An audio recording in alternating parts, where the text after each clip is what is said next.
Hey everyone, my name is Patrick Van Treese, and I'm here today to give you an overview of the Philips 4152E collaboration display.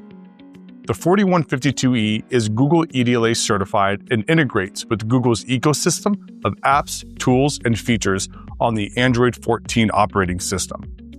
The 4K Ultra HD display comes in 65-inch, 75-inch, and 86-inch sizes. It hosts a zero-gap IR display for premium touch experience with zero lag and precise accuracy, a blue light filter that is integrated on the LED of the panel's backlight so it's always on without changing the color temperature for superior eye protection, and anti-fingerprint and anti-glare reinforced glass. So let's talk about the front bezel of the display. On the front bottom bezel, we have two front-facing 20-watt speakers, perfect for a classroom or conference room.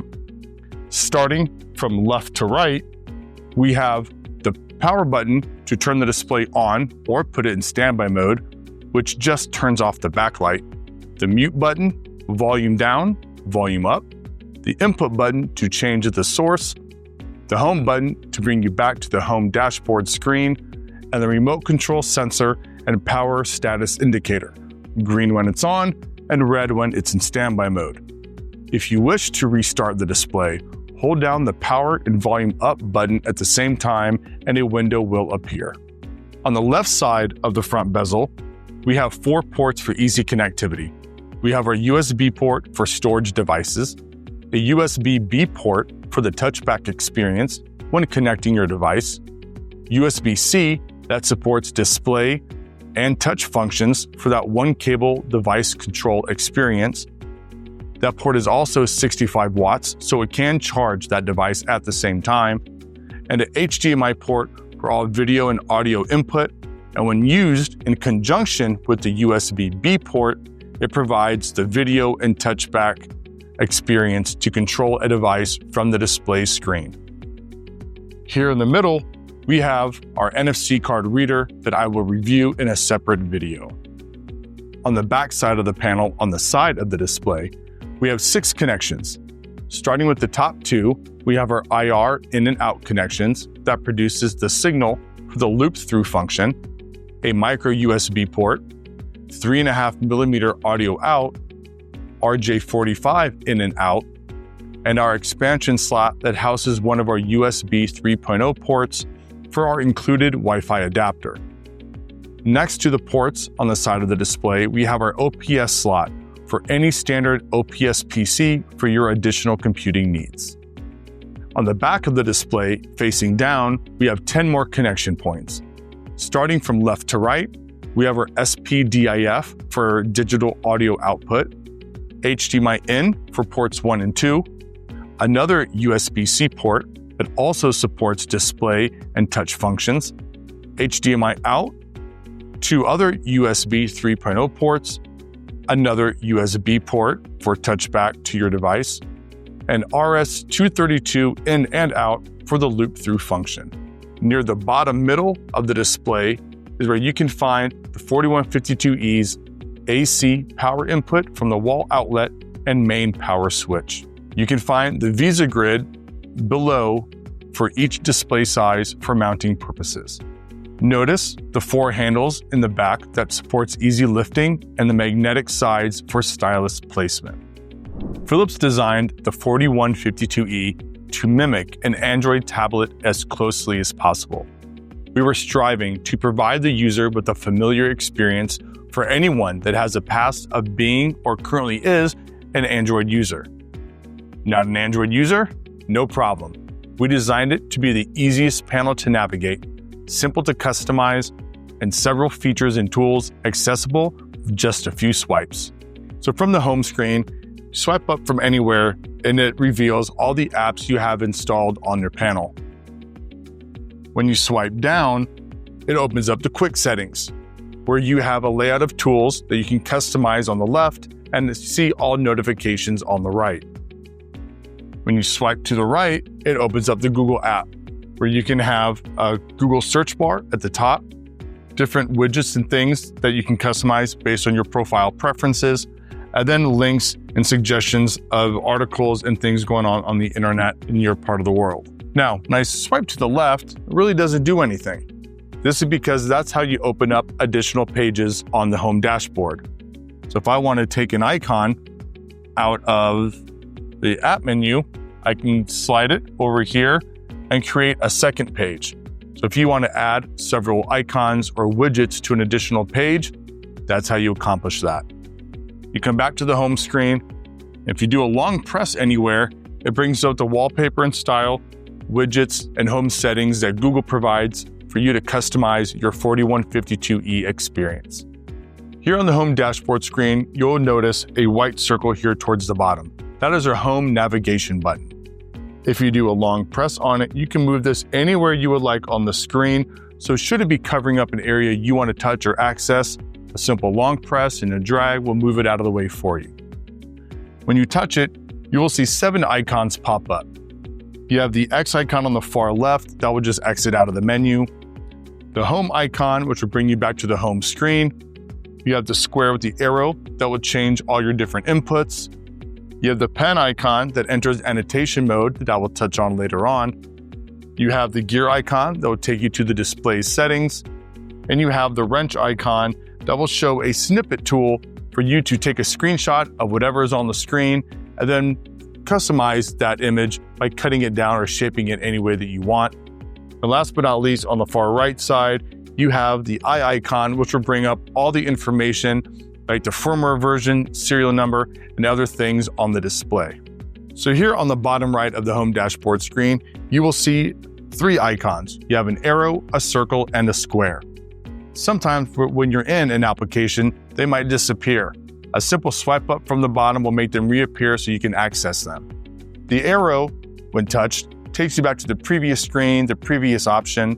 Circle will bring you back to the home screen, and the square will act just like your Android device. When you hit that, it will open up all the different applications you currently have open for quick access. When you turn your display on for the first time and you launch the home screen dashboard, you'll notice a group of apps here at the bottom that might not look exactly like what I have here. And that's because we give you the opportunity to customize this app bar to however you see fit. If you wanted to replace something, like let's say I wanted to pull out the Google Chrome browser and I want to bring in something different, you can just move it out and bring another one in. If I wanted to add Google Chrome to another app, now you can create a folder of the different icons. So here at the bottom, we have our Whiteboard icon, our file management tool, Android settings, the calculator and the Google Chrome browser. We have the folder of all the Google apps and solutions. And then we have our Philips ScreenShare casting solution. Now, Philips ScreenShare is something that we covered in a previous video. For information on that and access to that video, please click on the QR code on the screen or click on the link in the description below. So on the home dashboard screen, you'll see that I have the clock in the top right-hand corner. Now, its placement is just personal preference. If you do a long press on that clock, you can drag it anywhere that you would like on the panel's home screen, just like any other application or widget. So like I discussed earlier, when you do a long press on the panel's home screen, you'll have the widget that will pop up. So with that widget, you can select the clock over here, and Google gives you several different options on how you want that clock to look and how you want it to tell you the time. Again, customizing your experience with the 4152E. When you touch the clock, it'll open up some additional tools. So on the left-hand side, you can set an alarm. You can adjust the clock and even add additional time zones if you wish. You can set a timer and a stopwatch as well, and some additional tools. On the top right corner, you'll see there's 3 dots. This is how you open up the screensaver setting, the settings in general, and other tools that the clock provides. So on the 4152E, there are 3 different settings that you can use to customize your experience. Start with the home navigation menu and the gear icon. And this is going to bring in some different picture and audio settings about the display itself. You can swipe up from the bottom and hit signage display here.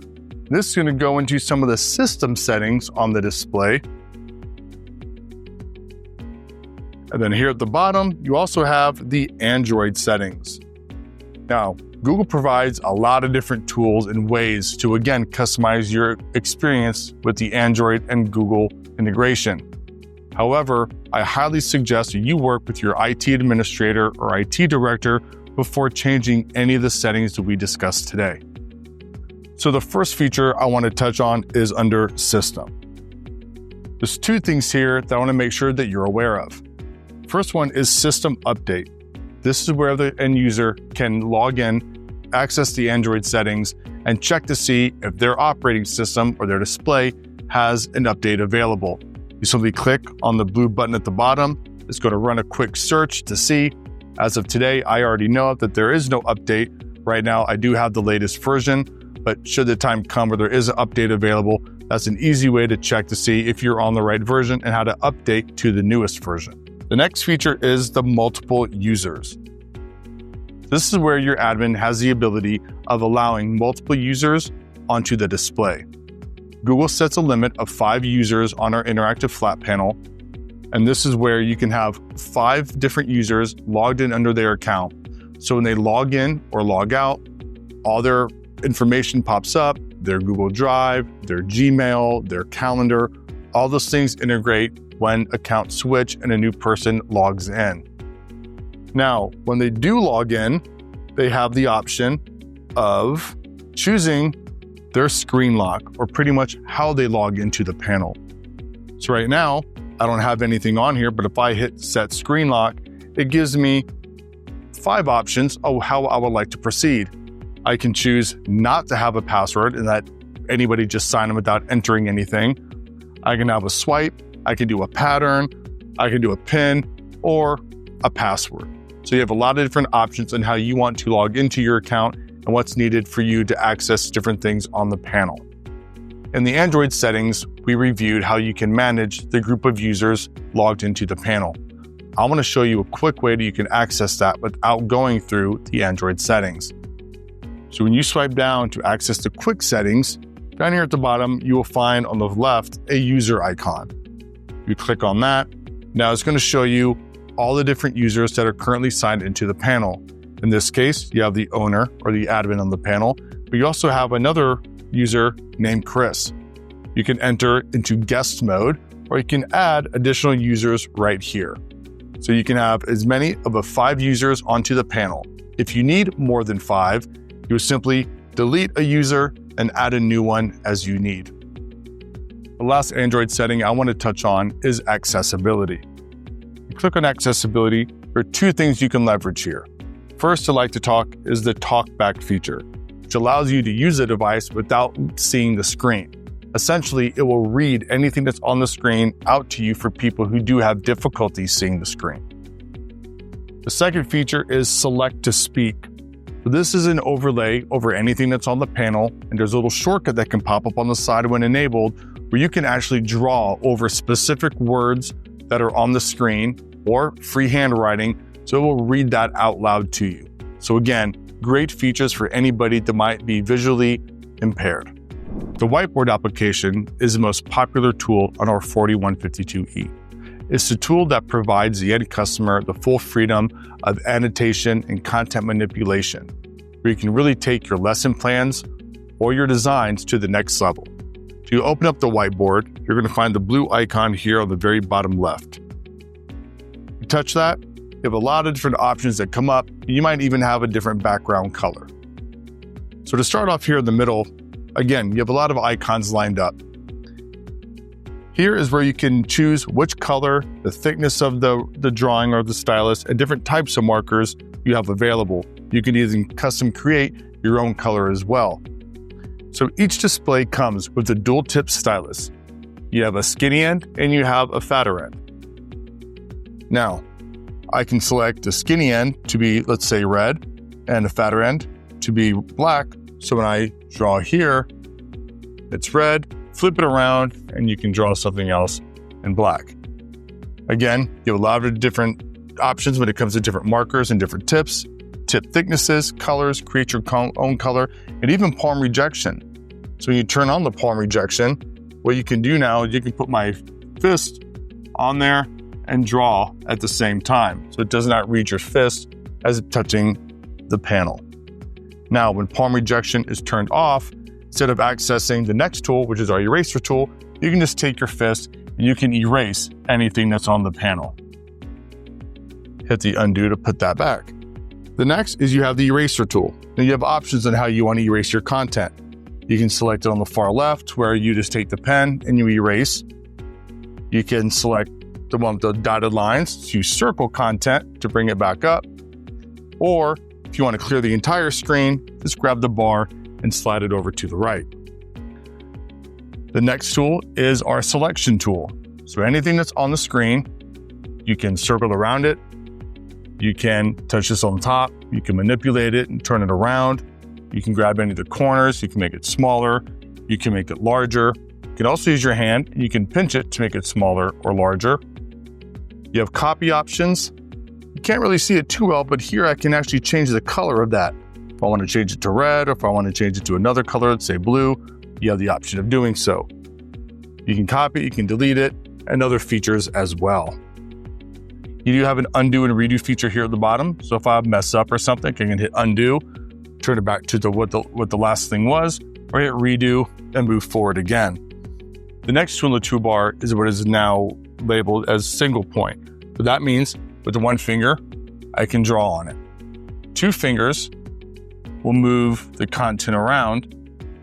But if I turn this single point into multi-point, now I can take multiple points and I can touch the display at the same time, up to 40 points of touch.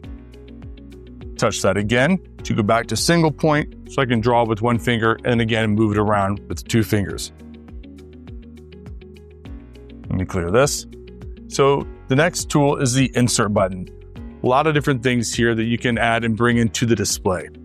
The one thing we really wanted to do on our whiteboard was we wanted the ability to keep a lot of different apps and tools in the whiteboard. We understand teachers have a limited amount of time and customers across any vertical, and you need tools to be contained within the whiteboard app and not having to exit the app and come back to look at different things, different file types, and things of that nature. So when you hit the insert button here at the bottom row, the first tool that pops up is the text feature. When you select text and you touch the board, you'll have an Android keyboard that pops up. But the Android keyboard has a lot of great tools in it outside of just being a regular keyboard. On the very top left, you have a circle with 4 dots in it. When that touched, some additional tools will pop up. One great feature is Google Translate. So I can set it to where it would automatically detect the language that I'm typing in, and it will choose, or you choose, which language you want to translate it in. So for example, if I want to translate what I write from English to Spanish, let's say, if I want to write hello, it will now pop up as hola. So you saw as I scrolled all those different languages available, and this is a great tool should you have any language barriers within your conference room, within your organization, or within your classroom. You also have the entire bank of emojis, which are a great bank of different graphics that teachers like to use to take their lesson plans to the next level and give visuals to the things that they are talking about. The next tool in the insert are the different types of documents. So in our whiteboard, we allow the end customer to incorporate different JPEG, PNG files, and even PDF files into the whiteboard itself, alleviating the need to exit the whiteboard to view documents or anything like that. You can do it all self-contained in the whiteboard. So if I want to hit picture, it automatically brings up the local drive and whatever files, picture files you have in there. If you have a flash drive or something else plugged in to leverage, it will come up right under where it says local here, the name of the flash drive. So if I want to bring in an image, it brings it right in on the screen. And just like the selector tool, it allows me to manipulate the image any way I need, make it smaller, make it larger. I can hit the copy, for example, do a long press, and I can copy the image as well. So a lot of different tools that you can use and different things you can do with the images that you bring in. Now, one of the main features of our panel that really doesn't make it on a data sheet is the internal PDF viewer. On a lot of other displays, you have to exit the whiteboard to access PDF documents and go back into the whiteboard. And for us, we wanted to self-contain that. Again, With Philips, it's all about making it easy for the end customer and the end user. So when I go to Insert, I want to pick File. It's going to bring in the local drive where I have a PDF already stored. So when I touch on that, it brings in a live PDF viewer into the whiteboard. From here, you have different options of what you can do with that PDF document. On the bottom left, this is the default size. I can make it smaller, or I can make the document big. Here, if it's a multi-page document, I can click the multi-page icon so I can fast forward to different pages. I have arrows where I can go to the last page or the next page. So if you'd like to make the document full screen, you hit the full screen icon and it will take up the entire screen of your display. Now on the bottom right, you do have the window icon. It brings it back into the whiteboard so you can go back to what you were doing before. Now, because the PDF viewer is an overlay on top of the whiteboard, if I pick a marker tool, it won't let me annotate or draw on top of it. Again, it's an overlay on top of the whiteboard. However, if I wanted to take this image of the PDF and I wanted to bring it into my lesson plan or into what I'm designing, the bottom middle, it says screenshot. I can touch that button, and with the one touch, it brings in a picture file of that PDF. Again, it's all about keeping it easy and not having to exit the whiteboard and come back in. With the one touch, you go from a PDF to a document that you can manipulate and you can make smaller or larger or anything that you want to do with. Some of the other tools on the Insert tab, you have different shapes. So you have lines and arrows and triangles, squares of different ways that you can select, and you pretty much just drag depending on what you want to draw and the size of it. And you have multiple options down here on what you want to do with that shape. You also have different maps. So where you want like a tournament bracket or you want to have something labeled in a certain way, you have options here. Now, one of the greatest tools is the templates that we have built into the whiteboard. So I'm going to clear the image that's on the screen to give you a better idea. But when you go to Insert and Templates, you have a lot of options. Whether you want different graphs, different sport courts, you have football field, basketball court, you have track, you have soccer, music notes, tennis, baseball, even notebook paper. But let's say I'm a music teacher and I want to bring in some music notes. I can select that, and then from here, I can touch and drag it as large as I want to bring that right into the whiteboard. Same thing goes with the other templates as well. Say I'm a basketball coach and I want to bring in a basketball court.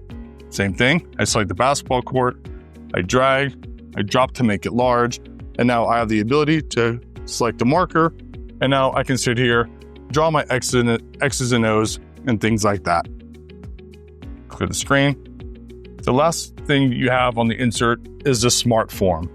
This is something that you can create and you can add different things to. So almost like making an Excel sheet, or you can create different cells, as many columns or as many rows as you want. Again, take your lesson and what you're trying to get across to the next level. Under the small tools, you have a notepad, you have a voting icon, you have a timer, then you have a search function. For me, my favorite out of these is the search function. When you hit search, it brings in a live web browser into the whiteboard. Now, what's nice about this is that you can be annotating on the whiteboard and have a floating web browser in the same field of view. Now, if I wanted to search for something, let's say Philips displays, I'm gonna search the internet. And for example, maybe I want to take an image from the browser into the whiteboard. So I can go on Google Images or find any image on any website, and I can scroll up and find one that I like. Now, a great pro tip. On the Philips 4152E, you do not need to do a long press, download it, save it locally, go to Insert, find that file. Too many steps. Again, we wanted to keep it easy. So if I wanted to bring in any picture here, let's say there's a blue one with the monitors in the middle. If I do a long press, you'll see a little miniature picture pop up on the browser. I can do a long press on that and drag it instantly out right into the whiteboard. Again, no downloading, keeping it easy, and making it seamless to go from one tool all contained in the whiteboard. Now, of course, that picture at that size is its highest resolution. A lot of times, depending on the picture, if I click on it and I go to the next page for the picture, I can do the exact same thing And sometimes you can bring it in and it becomes a larger image. So if you want something bigger and more clear, you can bring it in as the larger image, because sometimes if you take in something smaller and you make it larger, it can get a little pixelated sometimes. But that's a great tip on how to effortlessly bring content from the internet, picture-wise, directly into the whiteboard. So back when I was first talking about the whiteboard, how you can draw with one finger, and with two fingers, you can move around your content. I can take two fingers and move this off the panel. And that's because our whiteboard is an infinite canvas, which means should a teacher or a user have a multi-step problem or something they need extra room for, I can move it off the screen to create more room. So let's say I wanted to write something else on the screen, something like hello. Let's say, I kind of forgot what I moved off the screen. Well, down here on the right, you can hit the navigation button, and in real time, it's going to pop up exactly what you have in your immediate point of view, where you see hello, and also above that where you see the pictures. So if I have a lot of stuff going on, all I have to do is touch what I want to bring back in, and it automatically brings my content back into the center of the screen. Again, really cool tool that helps you navigate the whiteboard depending on kind of how you're moving your content around. Another icon on the bottom right toolbar is you'll see a plus sign, and that's what you press to add another page to the whiteboard. If I press that plus sign, it gives me a brand new template of anything that I want to do. So if I want to draw a smiley face, whatever it is, it brings in just a brand new whiteboard. So if I want to go back and forth between multiple pages, you have the multi-page icon here that will show you all the pages, which are infinite, that you have on the whiteboard, or you can use the arrows and go back and forth to what you were just doing. Now, last but not least, the very far icon is a switch icon. When you press that, it will switch the position of the menu options and kind of flop depending on which side of the board you'd like to stand on and which applications or which tools you want quick access to. So I'm going to hit that again and switch it back to where it was before. So here on the bottom left, you have icons I haven't touched on yet. You have one icon that says exit the whiteboard that will clear out the whiteboard application. You also have a menu icon. When you press that, some other options pop up. You have new to open up a new whiteboard. You have open to open up an existing whiteboard, and you have a save option. So save is going to allow you some different ways of saving your annotations to the display. So you can save it as a source file, which is a whiteboard file. So should you want to ever leverage your annotations or your lesson plan or designs in the future, you can open it back up in the whiteboard and can continue where you left off. You can save it as a PDF. You can also save it as a JPEG. Now, as far as save location, you can save it locally to the hard drive that's on the panel, or should you have a flash drive plugged in, you can save it to the flash drive as well. So under settings, you have some more options. So we have our background. And this is where you can customize what that background looks like. So if I want to change the color, I can change it to any color that I see that I want. I can also hit custom color, and you have the full color spectrum to create any color as the background that you wish. Now, we also have different types of textures. So I want to turn it into a graph with smaller squares. Maybe you want a little bit larger squares, maybe just handwriting lines, all things that you have available. You also have the ability of customizing whatever you want that background to be.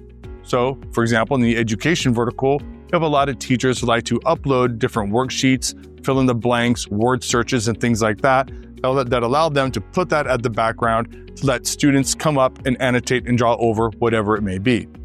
For example, I can hit the plus sign, and I already brought up one of the worksheets that I want to save here. Now, for a better view, let me erase my annotation, and now you have a full-blown worksheet that students can come up and they can annotate over.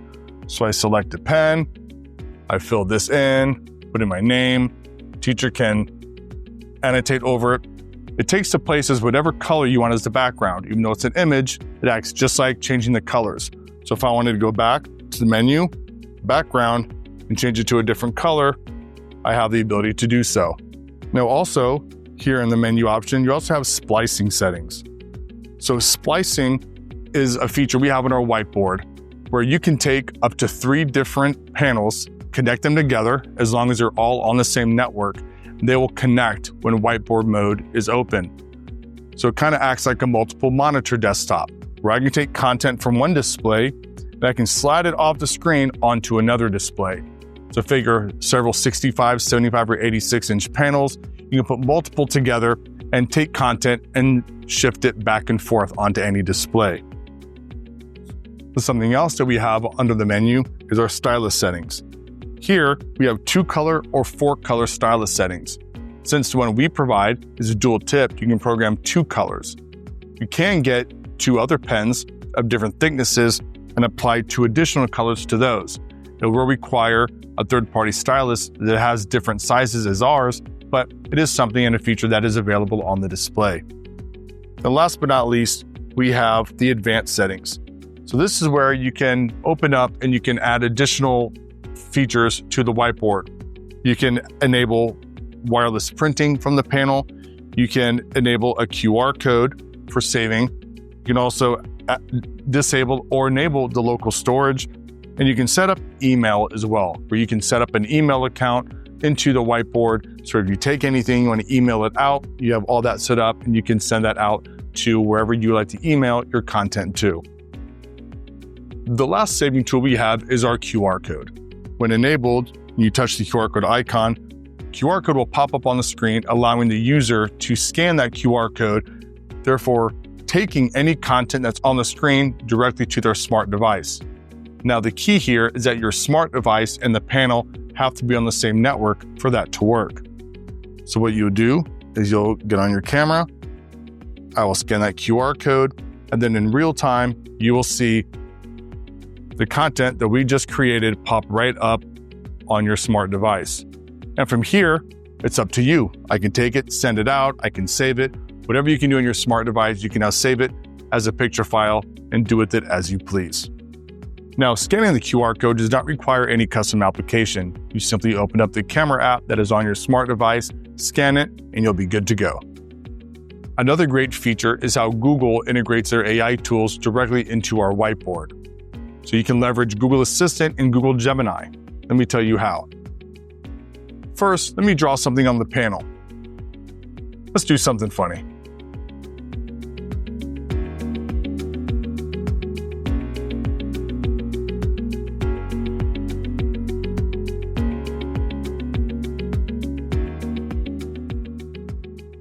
Let's say for some reason, somehow, Homer Simpson came into my whiteboard lesson plan. If I swipe up from the bottom and I hold the circle button down, it's going to activate Google Assistant. Now, when you go into the Android settings, you can choose between Google Assistant and Google Gemini. I find Google Assistant to be more helpful, so that's my preference. So I want to hit Search Screen, and it pops back up. Now, what that's going to do, that is going to search the internet for what I just drew. And now it's going to give me an AI overview on exactly what I drew. It says the image depicts Homer Simpson. It's going to bring in a lot of different images across the internet of what I drew. And at the top, give you different products, visual matches, and even more information about that image. So again, something pretty cool when you're writing math formulas or things like that. You can write it out. You can search the internet for exactly what you did. So let's say instead of drawing an image, I want to write something out. So let me clear this. And since Phillips, we're a sponsor for the Red Bull Racing F1 team, let's write Red Bull Racing.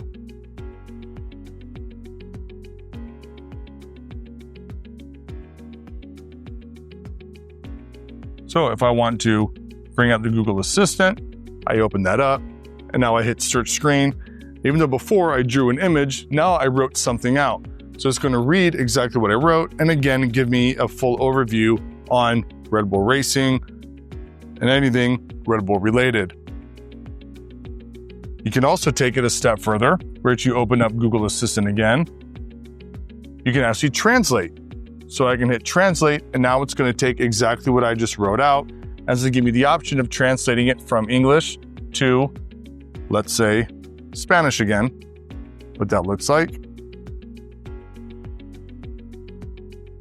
Select Spanish, and now it's going to automatically translate what I wrote. So again, another great tool should the setting that you're in have any language barriers. It's something that you can reference and something you can leverage to get your point across. The last feature I want to bring up while we're on the whiteboard is how you can do a split screen between two different applications. Since we're already on the whiteboard, we can do that from here.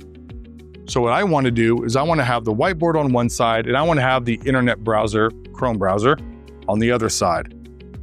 So when I swipe up from the bottom, you'll see all the apps that you have on your home screen on that app bar. So I can swipe up, do a long press on the app that I want, in this case, the Chrome browser, and press split screen. So now I can have the whiteboard on the left side and I can have the internet browser on the right. You'll notice a black bar vertically right here in the middle of the screen. That's what separates the two apps. But what's great about that is that you have the ability of grabbing it, and if I need more room for the whiteboard, I can move it over a little bit. But if I want more room for Chrome, I can move it over just as well. But let's say I want to close the whiteboard altogether and get into the Chrome browser, I can take it and close out the whiteboard. Now, it does not close down the whiteboard, it just takes it off the screen. So if I go here and I want to look at the whiteboard again, it is still open with exactly how we last left it. But since I want to go into the Chrome browser, we're going to go back to that. This is where I'm going to show you guys our annotation mode feature. Remember back in the beginning what I was talking about, our floating home navigation menu? Well, when you click on this, it's going to open up with the pen icon in the middle. So that pen icon is our annotation mode. So what annotation mode does is allows the user to annotate over anything that's on the screen. Essentially, it acts as an overlay and allows you to draw over whether you're on the Chrome browser, you have a document pulled up, regardless of what it is, you can annotate over it. The only time annotation mode cannot be used is when it's on top of the whiteboard. You cannot annotate over the whiteboard because, let's be real, that's the whole point of the whiteboard. So what we're going to do here is we're going to hit the icon and you're going to see similar bar setup come up at the bottom. So you're going to have the same pen features as you had on the whiteboard, save features, eraser, and all that. But this allows you to circle and annotate over anything that you have on the panel. You can still flip around your stylus and you can edit, circle things, whatever you want to do to kind of make your point. But let's say, you know what, I want to keep this. I don't want to delete it, but I want to continue and come back to this later on. Here on the bottom, you'll see a minimize icon. When I click that, it's going to kind of save that annotation, but it's going to exit annotation mode so I can continue scrolling. So let's say I want to go to the PPDS website and look at some digital signage solutions. So I'm on the PPDS website looking at the signage solutions, and you know what? I need to make some more annotations. So I open up that navigation menu, I open up annotation mode again, same tools pop up, and I want to underline the digital signage. You know, I want to circle something else over here, circle our Beeline product, whatever it is. So now this is my second page of annotations. So down there on the bottom, again, just like the whiteboard, I can hit that multiple page document, and now you're going to have everything pop up there. So if I want to go back to the first annotation, I can do that, or I can go back to the second one. So on the bottom right, you'll find an icon that says quit the annotation mode. When you click on that, it's going to exit out of annotation mode, not letting you save what you have so far. So if you need to save this, you want to save it locally like we discussed before, scan the QR code, or if you want to take it into another tool, you can hit at the bottom, insert whiteboard. I'll take exactly what we have here, press insert whiteboard, and it brings you right into the whiteboard as a picture file, just like we brought up before. Now, just because I bring it back into the whiteboard, even now, still, if I open up annotation mode again, those pages are all going to be there the same. You have your ability to open up all the pages, you can delete them, you can save them, bring them to the whiteboard, whichever you like to do. And now I can continue scrolling on the browser just like I was before we entered annotation mode. So with the Google integration on the 4152E, I want to show you some of the things and features that are built into the panel now. So here on the bottom row of apps, I have the icon folder that shows all the different Google tools that have now been integrated into the panel. You have the Google app, Chrome browser, Gmail, Google Maps, YouTube, Google Drive, YouTube Music, Google TV, Google Meets, Photos, and of course, the Play Store. The one question we get asked the most is, how do I open up something from my Google Drive, but how do I also save something from the panel to my Google Drive? So when you're logged in with a Google account, you will have access to your Google Drive.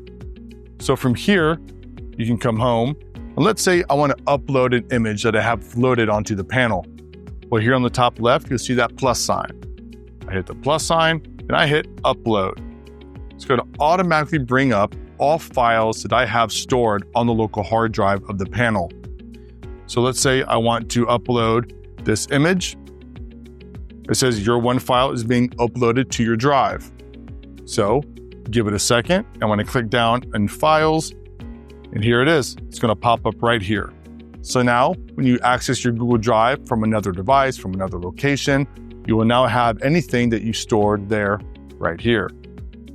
So now let's say I want to take an existing document that's in my Google Drive and load it into the panel. Well, I'm already on Files, and I see that there's a PDF here that I want to bring. Let's say I want to bring it into the Whiteboard. So what I would do is I would open up this PDF. Now, on the very top right, you'll see 3 dots. I touch those 3 dots. I hit Download. It's going to download this file to the panel.